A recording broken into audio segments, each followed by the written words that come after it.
नमस्कार, मैं हूं कवलजीत सिंह और आप देख रहे हैं के न्यूज। बुलेटिन की शुरुआत करने से पहले नजर डाल लेते हैं अब तक की सुर्खियों पर।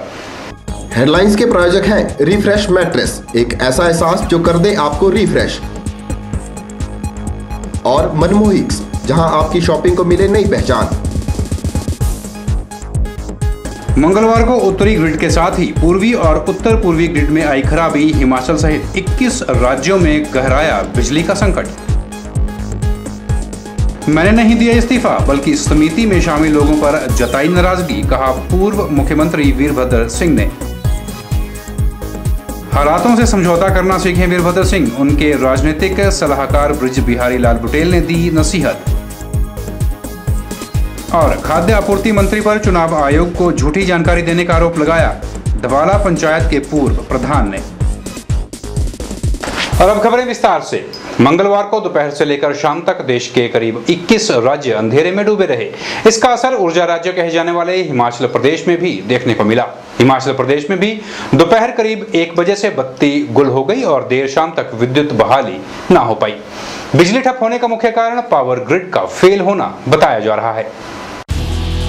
मंगलवार को उत्तरी, पूर्वी और उत्तरी पूर्वी ग्रिड में खराबी आने से देश के 21 राज्यों में दिन भर बिजली गुल रही, जिससे करोड़ों लोग प्रभावित हुए। ऊर्जा मंत्री सुशील शिंदे के अनुसार इस मामले में जांच चल रही है। दिन भर मंत्री विकल्प देखने और 1 से 1.5 घंटे में बिजली बहाली का भरोसा दिलाते रहे। अधिकारियों के अनुसार गड़बड़ी दोपहर 1:30 बजे आई, जिसके चलते राष्ट्रीय राजधानी सहित देश के 21 राज्य अंधेरे में डूब गए। इससे पहले भी पूरे उत्तरी भारत में लोगों को बिजली के संकट का सामना करना पड़ा था। उत्तरी ग्रिड में खराबी के चलते कुल 8 राज्यों में कई घंटों तक बिजली गुल रही थी। देश में अब तक के सबसे भयावह बिजली सप्लाई में आई गड़बड़ी के चलते कुल 21 राज्य और 1 केंद्र शासित प्रदेश में बिजली गुल रही।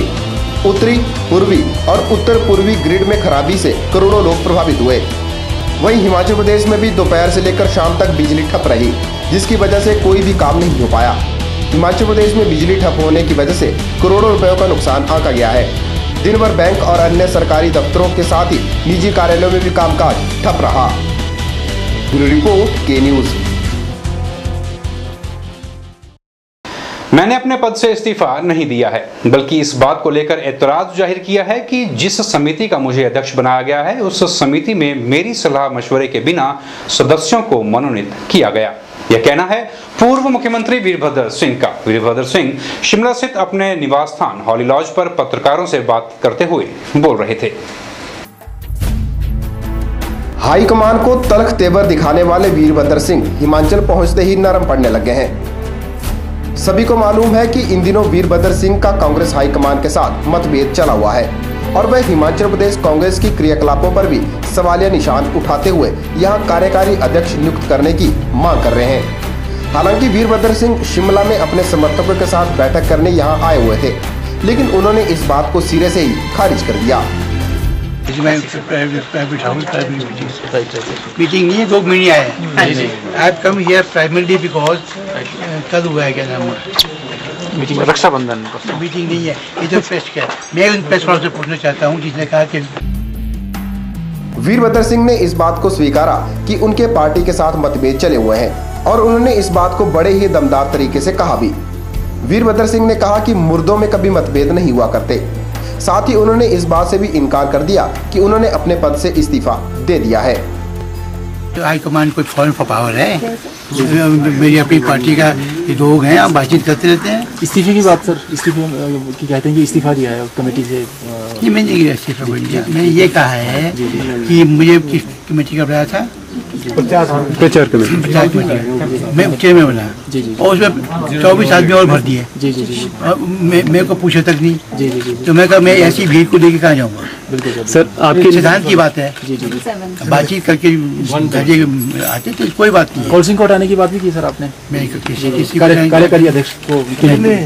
सर कुछ मतभेद चल रहे हैं हिमाचल में जो कांग्रेस में है, किस तरह से लेते हैं आप इस चीज को? जो मुर्दा लोग होते हैं उनमें मतभेद नहीं होते हैं। जो विवेकशील होते हैं उनके अंदर विचारों का टक्कर होती है हमेशा। गौर रहे कि वीरभद्र सिंह की अधिक नाराजगी इस बात को लेकर है कि उन्हें टिकट आवंटन समिति में नहीं रखा गया, जिसके चलते उनके समर्थकों का पत्ता कटने के पूरे आसार हैं। यही वजह है कि वीरभद्र सिंह बार बार टिकट आवंटन को लेकर सवाल उठा रहे हैं। काय की बात है चंडीगढ़, ये कोई नेगोशिएशन की बात हो रही है? कोई नथिंग। कह रहे हैं कि टिकट को लेकर सर आप कह रहे हैं कि टिकट दिया जाए ठीक लोगों को। ये तो मैं हमेशा कहता हूँ, ये तो मैं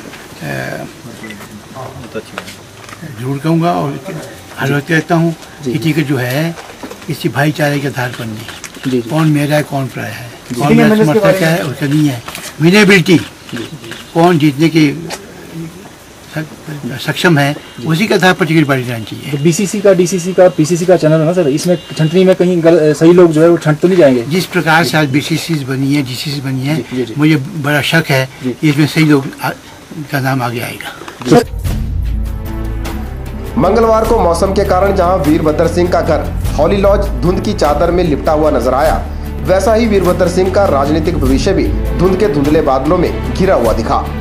अब इंतजार इस धुंध के छटने का है। देखना होगा धुंध छटने के बाद वीरभद्र के राजनीतिक जीवन में मौसम सुहावना बना रहता है या फिर गरज के साथ मूसलाधार बारिश होती है। शिमला से के न्यूज के लिए निशांत भारद्वाज की रिपोर्ट। वीरभद्र सिंह के पूर्व राजनीतिक सलाहकार ब्रिज बिहारी लाल बुटेल ने वीरभद्र सिंह को सलाह दी है कि वो कांग्रेस को ना छोड़ें और हालातों से समझौता करना सीखें। पालमपुर में पत्रकार वार्ता को संबोधित करते हुए बुटेल ने कहा कि किसी के पार्टी छोड़ने से उतना नुकसान नहीं होता, परंतु नुकसान पहुंचाने वाले कोई और नहीं, अपनी ही पार्टी के लोग होते हैं।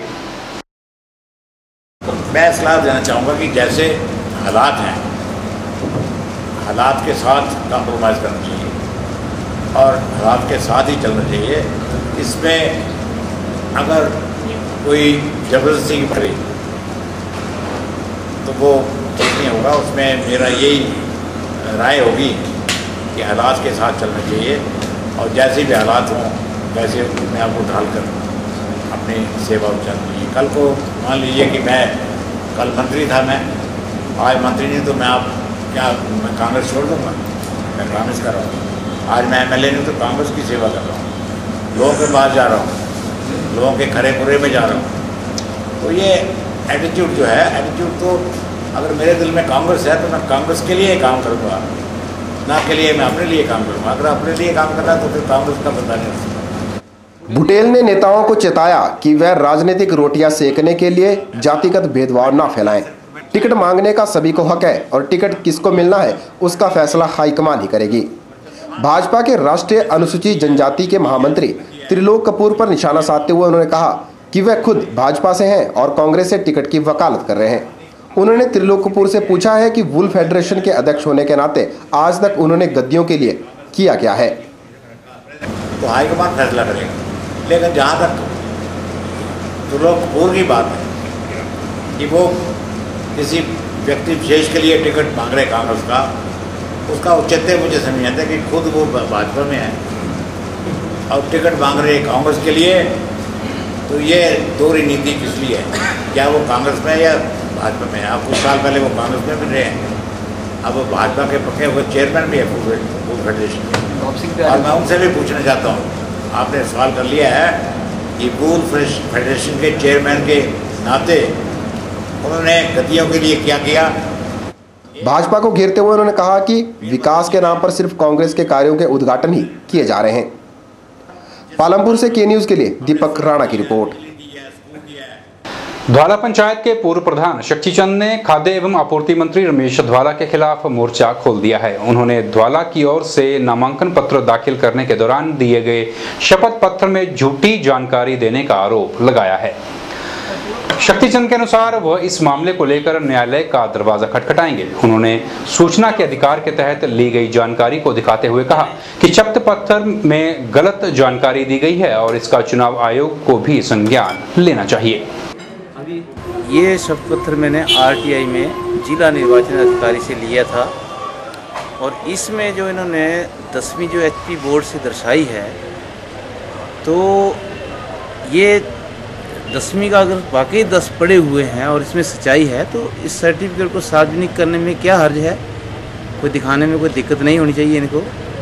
लेकिन मुझे शक है कि इनका ये 10वीं का सर्टिफिकेट जो है कहीं फर्जी ना हो।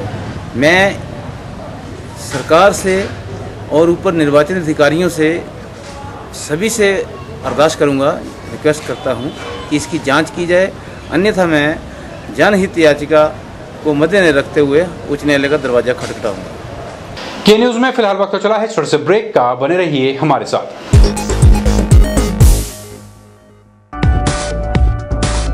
रिफ्रेश ब्रांड का मैट्रेस अब आपके लिए। रिफ्रेश का फ्रेश फोम मैट्रेस आपके शरीर के प्रेशर पॉइंट को देता है बेहतर मसाज। ल्यूक्स रिबाउंड मैट्रेस आपके शरीर के कुछ एक्स्ट्रा कंफर्ट के लिए।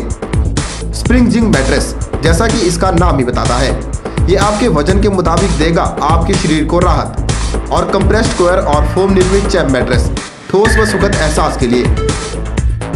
तो आज ही अपने घर ले आइए इस एहसास को जो कर देगा आपको रिफ्रेश। रिफ्रेश लेकर आए हैं आपके लिए एक स्पेशल ऑफर। लाइए अपना कोई भी पुराना मैट्रेस और ले जाइए रिफ्रेश का नया मैट्रेस और हो जाइए रिफ्रेश। हाईटेक सतलुज मोटर्स आपके लिए लेकर आया है मॉनसून धमाका। आपकी अपनी मनपसंद टाटा व्हीकल्स पर टाटा नैनो पर पाइए 40,000 रुपए तक की बचत।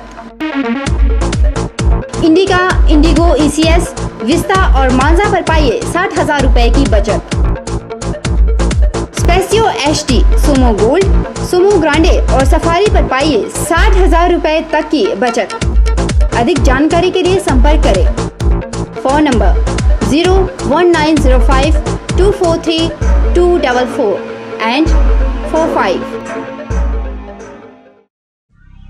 आपके मंडी शहर में खुल गया है Denta care clinic, multi speciality dental clinic, जिसमें आपको मिलेगा ऑर्थोडोंटिक्स यानी टेढ़े मेढ़े दांतों का इलाज।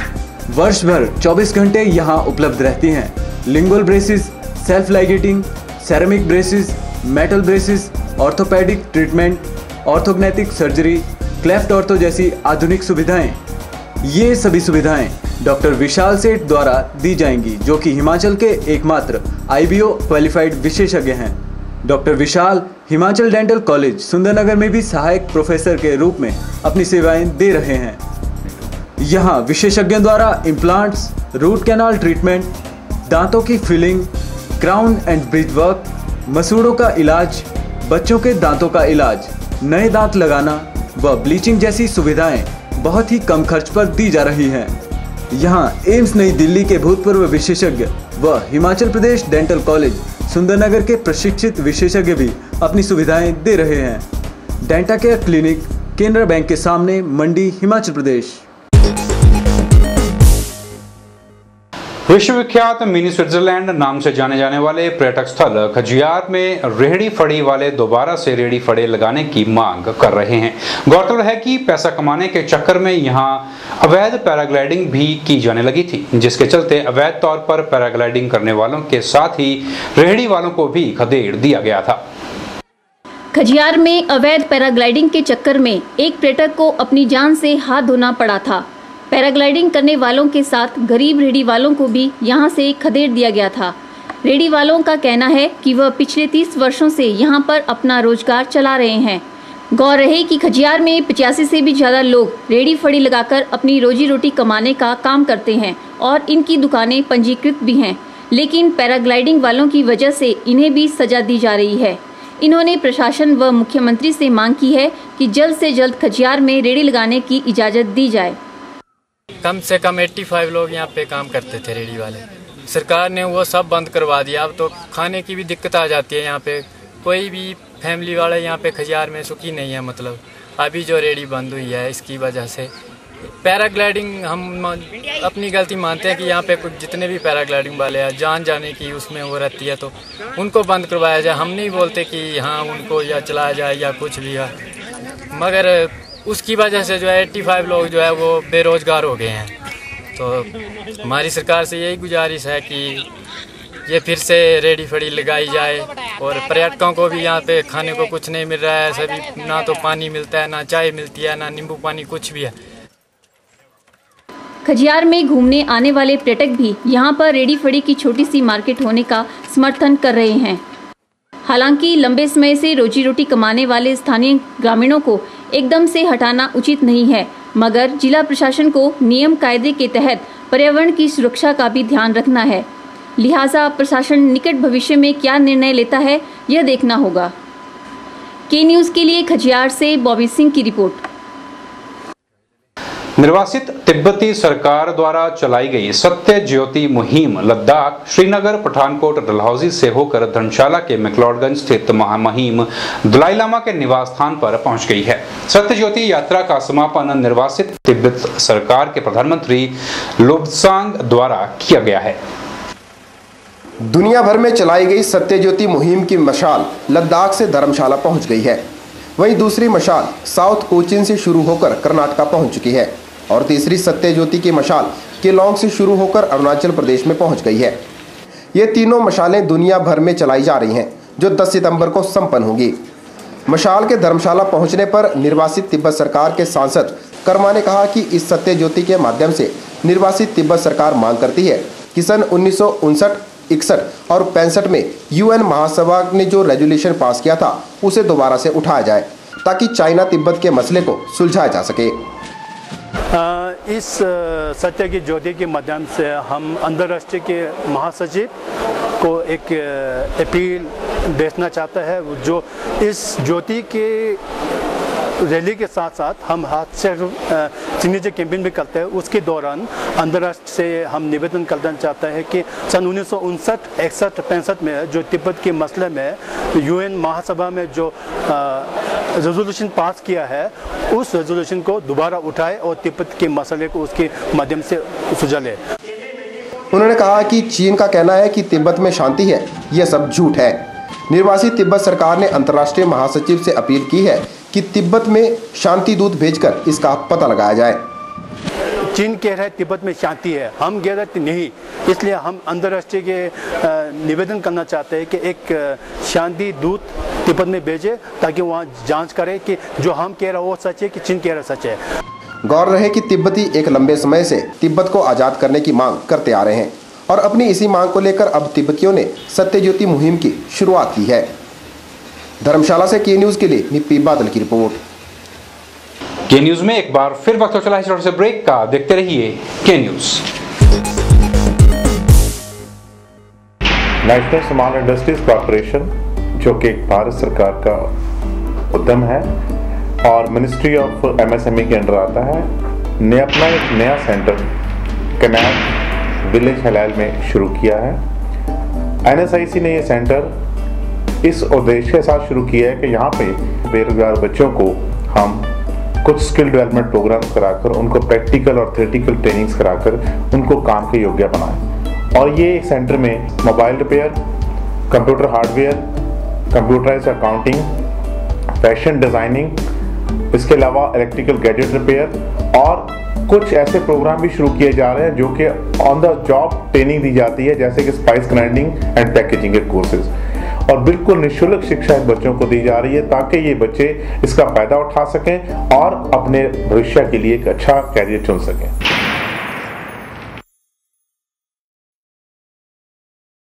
हड्डियों के दर्द से परेशानी कब तक? हड्डियों के ऑपरेशन से डर कब तक? भूल जाइए ऑपरेशन के दर्द को और इलाज करवाइए आधुनिक तकनीक ऑर्थोस्कोपी से।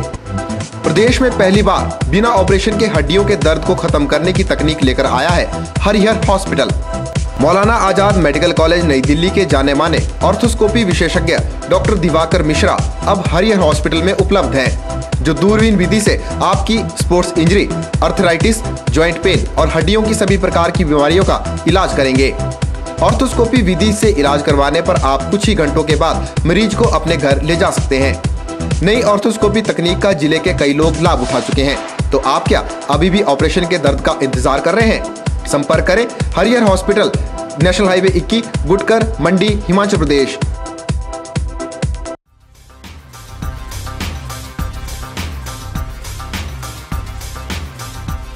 सभी प्रकार के इन्वर्टर और UPS इंस्टॉलेशन के साथ साथ रिपेयरिंग के लिए भी संपर्क करें नायक ऑटो इलेक्ट्रीशियन। हम हैं हर प्रकार की गाड़ियों में इस्तेमाल होने वाली एक्साइड और बॉश बैटरीज के अधिकृत विक्रेता। यहाँ हर प्रकार के जनरेटर रिपेयरिंग का कार्य अनुभवी कारीगरों द्वारा किया जाता है। यहाँ मिलेगी JCB oil, Kirloskar DG set के रिपेयर पार्ट्स और अल्टरनेटर व मैकेनिकल पार्ट्स की पूरी रेंज। यहाँ मेंटेनेंस रिकवरी वैन की सुविधा भी है। साथ ही हम उपलब्ध करवाते हैं स्कूल बसों के लिए डेल्टा स्पीड कंट्रोल यूनिट। इन सुविधाओं का लाभ पाने के लिए हमारे इन नंबरों पर संपर्क करें 9857592000, 9857331000। नायक ऑटो इलेक्ट्रीशियन, नियर चौक, मंडी। मंडी में आदर्श कोऑपरेटिव सोसाइटी की शाखा खुल गई है। मंगलवार को शाखा का विधिवत शुभारंभ जिला परिषद सदस्य चंपा ठाकुर ने किया।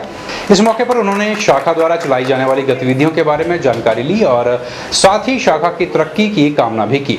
सोसाइटी के जोनल हेड संदीप शर्मा ने बताया कि इस वित्तीय वर्ष के अंत तक राज्य भर में 24 नई शाखाओं की शुरुआत कर दी जाएगी, ताकि राज्य के हर कोने में लोगों को सोसाइटी द्वारा चलाई जा रही योजनाओं का लाभ दिया जा सके। बैंक भी है और हमारे भी रोजगार युवा साथियों को रोजगार के तौर पे मैं देख रही हूँ। तो इनका जो है बैंक से, जैसे हमने इनके पैम्पलेट में पढ़ा तो बैंक से अधिक इंटरेस्ट है। तो मैं चाहूँगी कि ज़्यादा से ज़्यादा इनके साथ जुड़े और दिन दुगने रात चौगने आदर्श क्रेडिट कोऑपरेटिव सोसाइटी वाले उनकी करें। और एक ब्रांच नहीं, कई ब्रांचें हमारे मंडी शहर में खुले। गांव-गांव में भी हम इनकी अगर अच्छे उस पर हुए तो हम गांव में भी कोटली जैसे उसमें हम इनकी ब्रांच खुलवाएंगे और लोगों को सेविंग के प्रति जागरूक करवाएंगे। हमने हिमाचल में इसी साल की जनवरी महीने से हमारे लगभग 5 ब्रांचों से काम की शुरुआत की और हम हमारे सेकंड फेज़ के अंदर जैसे हमीरपुर और अभी मंडी और आगे आने वाले समय में यानी कि 15 अगस्त से पहले कांगड़ा, कुल्लू और बद्दी की नई शाखाओं का उद्घाटन कर हिमाचल में लगभग 24 नई ब्रांचों को हम अगले साल के वित्तीय वर्ष का अंत होने तक हम शुरू करेंगे। बेसिकली हमारी जो आदर्श क्रेडिट कोऑपरेटिव सोसाइटी है, सहकारिता के माध्यम से हम हमारे सदस्यों के बीच में बैंकिंग का व्यवसाय करते हैं। हमारे सदस्यों की जमाओं पे सर्वाधिक ब्याज के साथ साथ दुर्घटना बीमा सुरक्षा, मृत्यु बीमा सुरक्षा निःशुल्क है और इसी के साथ साथ हम हमारे सदस्यों को लाभांश का भी बेनिफिट देते हैं। साथ ही साथ परोक्ष और अपरोक्ष रूप से हमारी सोसाइटी हिमाचल के सभी युवा वर्ग को रोजगार देने का अवसर भी प्रदान करती है। पढ़ना ही कॉलेज में आने का उद्देश्य नहीं, बल्कि यहाँ पर युवा छात्र छात्राओं को और भी कुछ सीखने को मिलता है। इसी बात को ध्यान में रखते हुए छात्र संगठन SFI की तरफ से मंडी के वल्लभ कॉलेज में एक मेहंदी प्रतियोगिता का आयोजन किया गया, जिसमें कॉलेज की अधिकतर छात्राओं ने भाग लेकर अपने हुनर का प्रदर्शन किया। मेहंदी प्रतियोगिता का परिणाम कॉलेज के प्राध्यापकों ने घोषित किया। प्रथम 3 स्थान हासिल करने वाली छात्राओं को पुरस्कार देकर सम्मानित भी किया गया।